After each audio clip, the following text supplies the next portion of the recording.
Bienvenue dans cet épisode consacré à la place du rire et de l'humour dans Le nom de la rose d'Umberto Eco.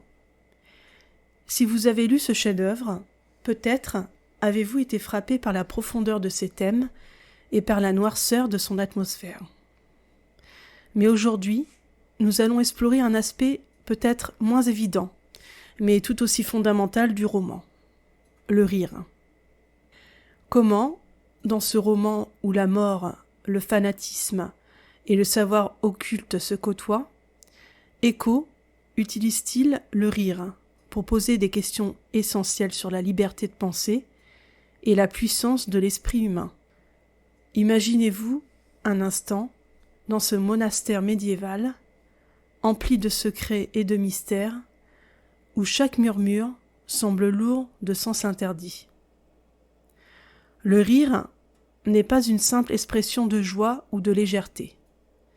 Dans ce monde austère, c'est un acte dangereux, un défi à l'ordre établi. Nous verrons comment ce geste simple, que nous tenons souvent pour acquis, devient ici le cœur d'une lutte intellectuelle et spirituelle. Ce voyage, à travers le rire dans Le nom de la rose, nous emmènera des idées médiévales sur la censure, aux enjeux philosophiques du rire comme moyen de questionner le monde. Nous explorerons aussi la vision d'Umberto Eco, dont l'humour, loin d'être une échappatoire, est un instrument puissant de connaissance et de résistance. Prenez place, alors, pour une exploration où l'humour se fait aussi grave qu'essentiel dans les couloirs sombres d'un monastère médiéval. Le Moyen-Âge n'est pas exactement l'époque que l'on associe spontanément au rire et à la légèreté. Et pour cause. Dans cette ère dominée par la foi et la hiérarchie ecclésiastique, la vision du monde est teintée de gravité et de spiritualité. La vie est souvent perçue comme une vallée de larmes, une étape transitoire vers le salut ou la damnation éternelle. À cette époque, le rire est souvent considéré comme une faiblesse. Les moines et théologiens de l'époque affirment qu'il déstabilise l'âme et détourne de la contemplation de Dieu. Prenons saint Augustin par exemple. Dans La Cité de Dieu, il avertit que le rire fait perdre aux hommes la maîtrise de leur esprit. Il introduit l'idée que le rire, en provoquant un relâchement de l'âme, est en opposition avec le sérieux requis pour la vie pieuse. Le rire est vu comme une déviation, une expression de l'irrationalité humaine qui éloigne l'homme de la voie spirituelle. En riant, l'homme cède à ses instincts, se rapproche de l'animal et perd l'ordre que la foi doit lui apporter. L'Église impose ainsi un contrôle strict sur le comportement des fidèles, et le rire, considéré comme une ouverture de l'âme, dangereuse, est très souvent réprimé. Ce contexte explique pourquoi, dans Le nom de la rose, le rire est condamné si fermement. Dans le roman, le personnage de Roré des Burgos incarne cette idéologie. Roré, avec sa sévérité inflexible, voit le rire comme une force subversive, qui pourrait déstabiliser l'ordre spirituel. En effet, si l'homme rit des doctrines sacrées, si les vérités de l'Église peuvent devenir objet de plaisanterie, alors l'autorité spirituelle en elle-même est en danger. Eco nous montre ici la vision médiévale selon laquelle le rire, en se moquant du sacré, peut ébranler les bases de l'édifice religieux. Dans un monde où l'Église est la pierre angulaire de la vérité et de la connaissance, le rire devient une menace, car il peut relativiser cette autorité. C'est ce que Roré des Burgos craint plus que tout, et c'est la raison pour laquelle il interdit l'accès au livre d'Aristote sur le rire. Mais alors, pourquoi Guillaume de Baskerville, notre enquêteur rationaliste et humaniste, défend-il tant le rire? Pour lui, le rire est bien plus qu'un simple amusement ou un relâchement d'âme. Il est une manière de penser, de questionner le monde, de se libérer des dogmes. En riant, on prend du recul sur les choses, on les voit d'un autre œil. Guillaume, par son ouverture d'esprit et son goût pour l'humour, symbolise un esprit moderne, qui accepte le doute et le questionnement. Ainsi, dans cette première partie, nous voyons comment Eco construit un monde où le rire est loin d'être anodin. Il devient un champ de bataille où s'affrontent ceux qui défendent la foi inébranlable et ceux qui voient dans le rire une voie vers la vérité. Dans Le Nom de la rose, la bibliothèque du monastère est bien plus qu'un lieu de savoir. Elle est une forteresse du savoir caché, une architecture labyrinthique où chaque recoin, chaque livre semble dissimuler un secret interdit. C'est ici que se joue l'un des enjeux majeurs du roman. L'opposition entre le savoir libre et le savoir contrôlé, une lutte où le rire occupe une place inattendue mais décisive. Au cœur de cette bibliothèque se trouve un ouvrage unique, mystérieux et potentiellement révolutionnaire. Le second livre de la poétique d'Aristote consacré au rire. Dans le roman, ce manuscrit est traité comme un objet presque mythique, entouré de mystères et de dangers. Pourquoi une œuvre d'Aristote, l'un des plus grands penseurs de l'Antiquité, serait-elle interdite dans un monastère ? C'est parce que ce texte contiendrait des idées qui pourraient bouleverser l'ordre religieux. Le rire, pour Horet des Burgos, est une arme doublement dangereuse. D'une part, il permet aux hommes de voir la réalité sous un angle nouveau, de questionner l'autorité des dogmes et de relativiser la gravité des commandements religieux. D'autre part, en faisant rire, le livre d'Aristote pourrait aussi ridiculiser les bases mêmes de la foi. C'est cette peur que Horet incarne lorsqu'il tente de supprimer toute trace de ce texte. Il croit qu'en enseignant aux hommes à rire, Aristote les inviterait à se libérer de la crainte sacrée qui les maintient obéissants et pieux. La bibliothèque devient alors un espace de censure, un lieu où le savoir est soigneusement sélectionné, gardé et caché aux yeux des profanes. Horet des Burgos incarne ici l'idée que le savoir est une force, qui doit être contenue, car il pourrait ébranler la foi et l'autorité de l'Église. En refusant aux autres moines l'accès aux livres sur le rire, Horet cherche à maintenir un ordre social et spirituel rigide, où toute forme de pensée divergente est écartée. Cette censure va au-delà du simple contrôle du rire. Elle représente un désir de protéger l'ordre établi en empêchant tout accès à des idées qui pourraient semer le doute.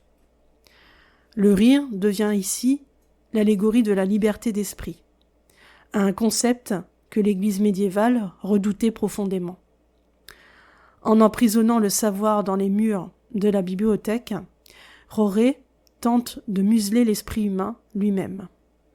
La figure de Horet des Burgos est également associée à celle de l'Inquisition, institution chargée d'éradiquer les hérésies et d'étouffer toute forme de dissidence religieuse. À travers ce personnage, Eco explore la notion de pouvoir religieux et de censure intellectuelle. Le rire, en offrant une perspective ludique et subversive, est perçu comme une hérésie intellectuelle, une atteinte à l'ordre dogmatique. Pour Horet, l'idée même que les saints ou que Dieu puisse être sujet de plaisanterie est une abomination. Dans un passage marquant du roman, il explique à Guillaume que si les hommes se mettent à rire des saints, ils finiront par rire de Dieu. Ce serait pour lui la fin de la crainte sacrée qui sous-tend la foi.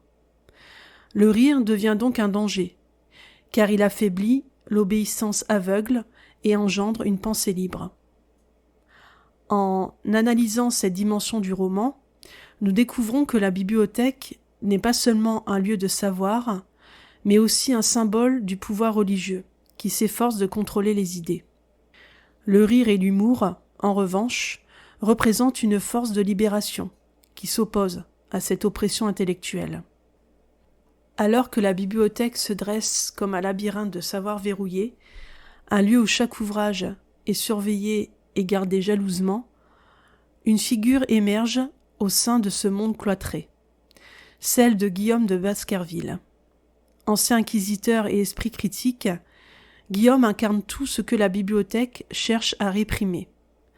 Là où Roret impose la censure, Guillaume prône la raison, la liberté d'esprit et même le rire.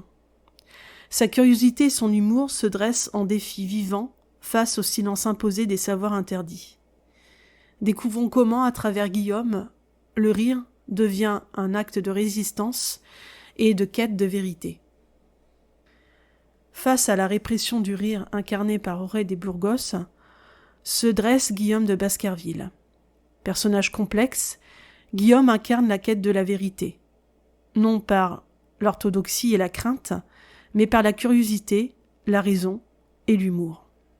Dans cette partie, nous plongerons dans la vision humaniste de Guillaume et découvrirons comment le rire devient pour lui un outil d'exploration intellectuelle et spirituelle tout autant qu'une philosophie de vie.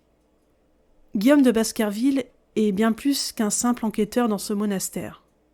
Ancien inquisiteur, il a toutefois abandonné les méthodes de peur et de punition, optant pour une approche qui valorise la connaissance et le discernement. Il est un fervent défenseur du libre arbitre et de l'analyse critique, ce qui en fait un personnage profondément humaniste. À travers lui, Eco fait passer un message important. La recherche de la vérité ne doit pas passer par la violence, mais par l'intelligence et la curiosité. Dans plusieurs échanges, Guillaume emploie l'ironie pour déstabiliser Atso, le novice. Par exemple, quand Atso exprime sa perplexité face au mystère de l'abbaye, Guillaume lui répond avec une ironie tranquille. La seule vérité est d'apprendre à se libérer de la passion insatiable de la vérité absolue. Pour Guillaume, la recherche de la vérité n'est pas une quête rigide, mais une exploration où le doute et le rire jouent un rôle essentiel. Cette remarque, bien que déstabilisante pour Atso, l'encourage à envisager le savoir comme un voyage, non comme une destination fixe. Contrairement à Roret, qui perçoit la réalité à travers les dogmes rigides de l'Église, Guillaume est ouvert aux nuances, aux contradictions et aux imperfections de la nature humaine. Son rire n'est pas un relâchement de la foi, il est l'expression d'une sagesse plus profonde qui accepte l'incertitude et la complexité de l'existence. Cette attitude contraste fortement avec celle des moines qui l'entourent, en particulier Roret, pour qui le monde doit rester figé dans des vérités immuables. Pour Guillaume, le rire n'est pas une distraction futile. Il est un instrument philosophique, un moyen de briser les certitudes, de faire douter et de penser autrement. En utilisant le rire comme une forme de dialectique, il encourage ceux qui l'entourent, y compris Atso, son jeune novice, à ne pas accepter les dogmes sans les questionner. Guillaume sait que l'humour, en introduisant une perspective inattendue, force l'esprit à considérer les choses sous un autre angle. Prenons un exemple concret du roman. Dans un dialogue avec Atso, Guillaume se moque des explications superstitieuses sur les événements mystérieux du monastère. En riant des interprétations irrationnelles, il montre à Atso que la peur et l'ignorance engendrent souvent des croyances erronées. Ce rire dialectique est un outil de libération. Il permet de démystifier les apparences, de briser les illusions et d'ouvrir la voie vers une compréhension plus profonde. Dans cette optique, Eco utilise Guillaume pour illustrer un concept essentiel en philosophie, le rire comme mode de connaissance. Contrairement à la tradition médiévale qui valorisait la gravité et la piété silencieuse, Guillaume introduit l'idée que le rire peut être un acte de raison. En riant, on perçoit la futilité de certaines doctrines et l'on comprend que le savoir ne peut pas être absolu.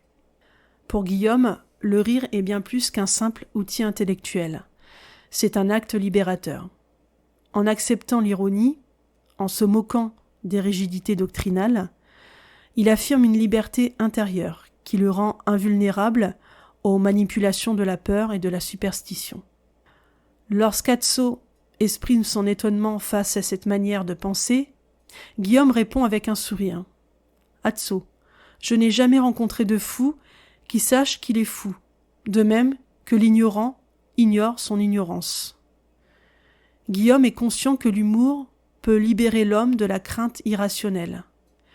Pour lui, l'humour devient une forme de foi en l'homme, une manière d'affirmer l'humanité dans un monde où la peur est utilisée pour contrôler et soumettre. Il est intéressant de noter que cet humour libérateur n'est pas apprécié par les autres moines, qui voient une menace pour la foi et pour l'autorité de l'Église.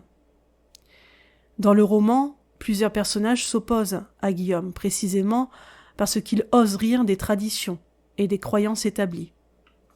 Pour Eco, ce rejet de l'humour par les autorités religieuses symbolise leur peur de perdre leur emprise sur les âmes. En riant, Guillaume remet en question cette emprise. Il dévoile l'illusion d'un pouvoir fondé sur la peur. Ainsi, à travers Guillaume, Eco nous montre un rire qui n'est pas seulement un acte d'esprit, mais un acte de courage et de résistance. Dans ce monde de silence imposé, le rire est un cri de liberté. L'humour dans Le nom de la rose ne s'arrête pas au rire des personnages. En tant qu'écrivain et sémiologue, Umberto Eco maîtrise lui-même l'art de la parodie et du pastiche, créant un texte où chaque page résonne de références, de clins d'œil et de jeux littéraires.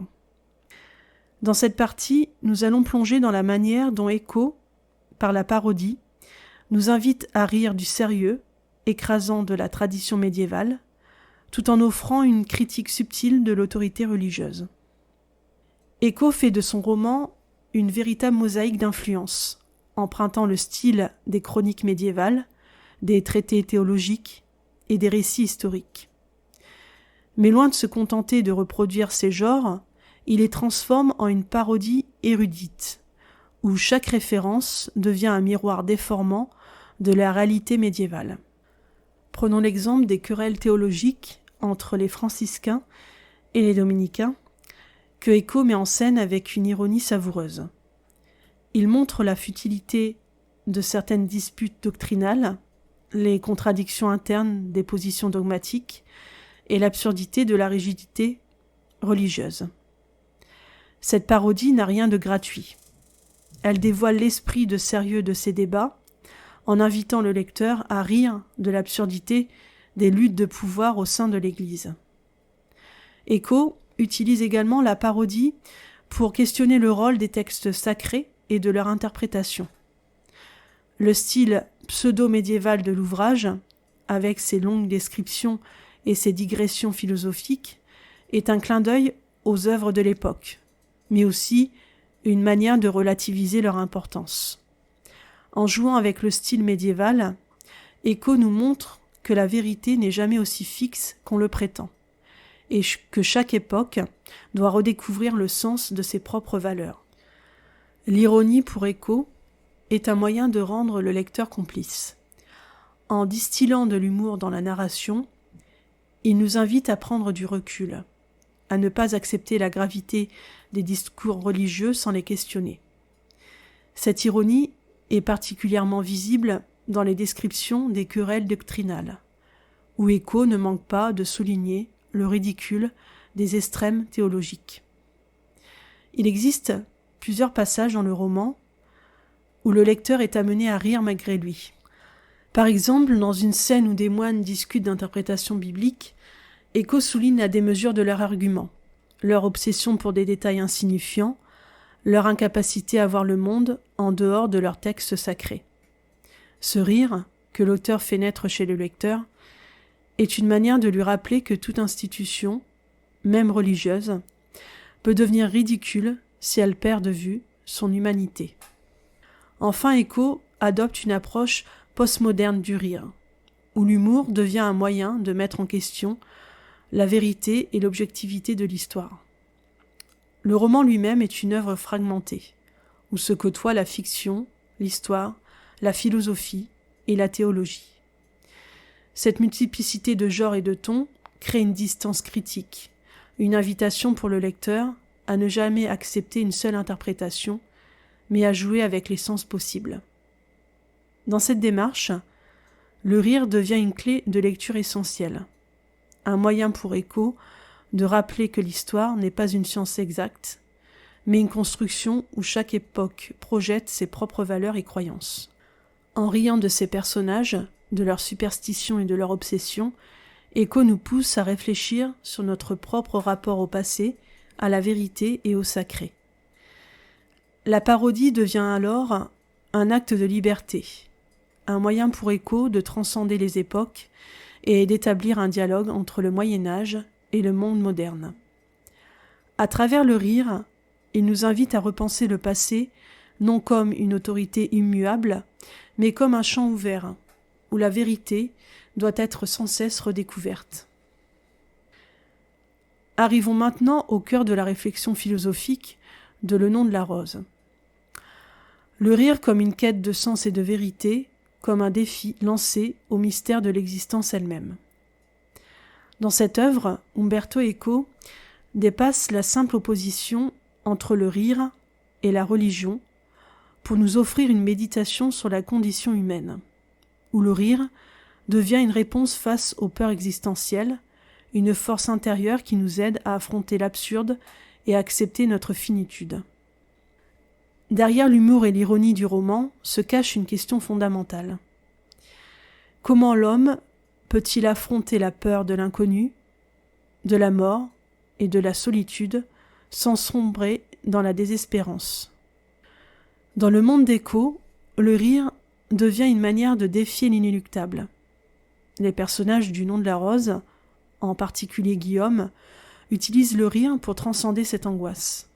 Pour eux, rire, c'est un moyen de garder le contrôle, de refuser la passivité face au mystère qui les entoure. Dans un passage marquant, Guillaume explique à Atso que le rire est peut-être ce qui nous rapproche le plus de Dieu, précisément parce qu'il n'a rien de sérieux.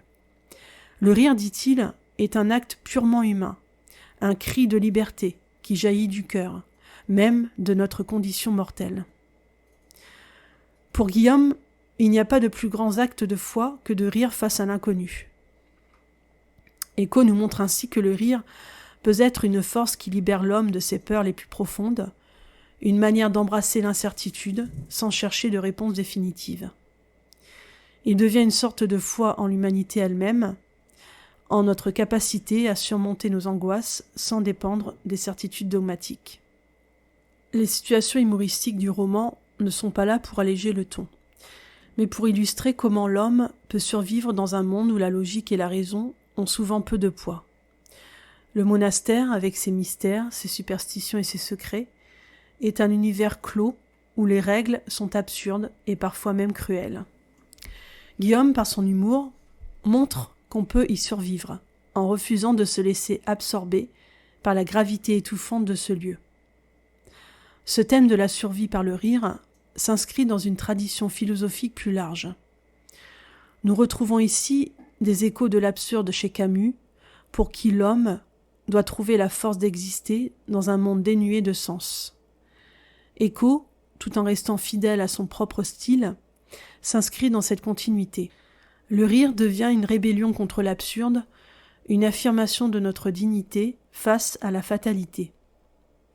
Umberto Eco s'inspire implicitement de plusieurs philosophes, dont Nietzsche, pour façonner la réflexion sur le rire dans Le nom de la rose.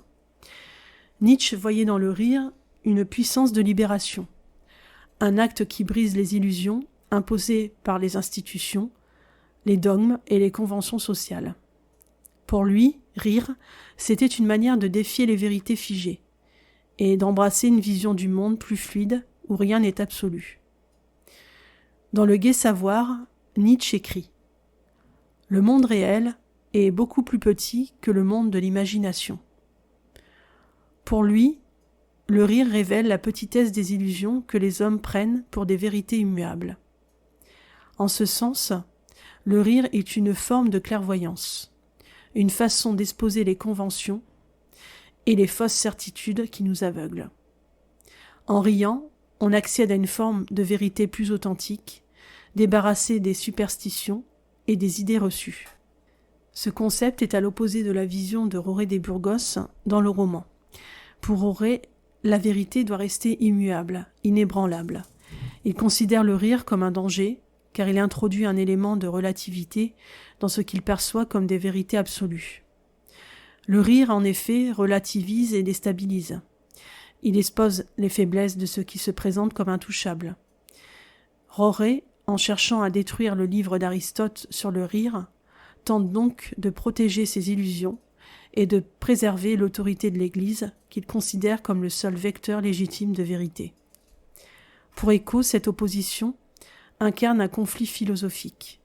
Roré, figé dans sa quête de contrôle, est l'antithèse de l'esprit nietzschéen. Là où Roré impose le silence et le dogme, Nietzsche prône le rire comme un acte libérateur, un moyen de défier la rigidité des structures de pouvoir et de renouer avec une vérité mouvante, plurielle et vivante. Alors que nous arrivons à la fin de cette exploration, il est temps de tirer quelques conclusions. À travers l'analyse du rire dans Le nom de la rose, nous avons découvert un roman où chaque rire résonne comme un acte de résistance, comme un défi lancé à l'autorité et aux certitudes absolues. Pour Umberto Eco, le rire est plus qu'une simple expression d'amusement. C'est une revendication de liberté, une manière de dire au monde que la vérité est vaste, complexe, et qu'elle échappe aux définitions rigides. Le rire dans ce roman devient le dernier bastion de la liberté intellectuelle. Il est la preuve que même dans les temps les plus sombres, l'homme peut trouver en lui une source de lumière, une manière de se révolter contre l'oppression des dogmes et de préserver son humanité. Mais qu'en est-il de nous, lecteurs modernes ? À l'ère des réseaux sociaux, de la censure et des discours polarisés, Le nom de la rose nous rappelle que le rire est un droit fondamental. Un moyen de défier l'autorité et d'explorer le monde avec un regard neuf. Eco nous invite à réfléchir sur notre propre rapport à l'humour, à nous demander si nous sommes encore capables de rire de nos croyances sans crainte, ou si nous aussi, comme Roré, cherchons à contrôler, à censurer ce qui nous dérange. Aujourd'hui où les débats autour de la liberté d'expression sont plus vifs que jamais, le message d'Eco sur l'importance du rire reste essentiel. Le rire n'est pas seulement un divertissement. Il est un acte de liberté, un refus de se soumettre à des vérités imposées. Avant de nous quitter, posons-nous cette question. Quelle place accordons-nous au rire dans notre propre vie ? Sommes-nous prêts à accueillir l'humour comme un moyen de questionner, de repousser les limites, ou préférons-nous préserver nos certitudes sans risquer la moquerie ? Umberto Eco nous montre que finalement, le rire est peut-être ce qui nous rapproche le plus de la vérité, car il nous apprend à douter, à résister et à chercher au-delà des apparences. Et si, comme Guillaume de Baskerville, nous apprenions à rire pour mieux comprendre ? Peut-être trouverions-nous, au détour d'un sourire, un éclair de vérité. Merci d'avoir écouté cet épisode. J'espère que cette exploration vous a inspiré à voir le rire sous un autre jour et à l'intégrer dans votre propre quête de sens. N'hésitez pas à partager vos réflexions et à poursuivre ce débat, car après tout, le rire est encore plus beau quand il est partagé.